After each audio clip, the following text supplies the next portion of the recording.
আসসালামু আলাইকুম ওয়া রাহমাতুল্লাহি ওয়া বারাকাতুহু। সম্মানিত দর্শক শ্রোতা, সহিহ বুখারীতে সুন্দর একটি হাদিস রয়েছে।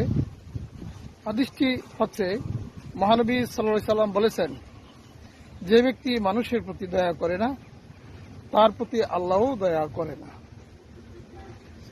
কাজী এই সুন্দর কথাটি আমরা সকলেই আমাদের হৃদয়ের মধ্যে গেঁথে রাখব।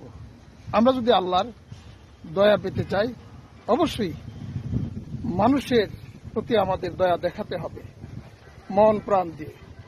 কাজেই আমরা মানুষের প্রতি দয়া দেখাবো, মায়া মমতা ভালোবাসা রাখবো, যাতে করে মহান রব, যিনি আপনাকে আমাকে লালন পালন করেন, যিনি আপনাকে আমাকে সৃষ্টি করেছেন, তিনি যাতে আপনার প্রতি আমার প্রতি দয়া দেখান, দয়া করেন।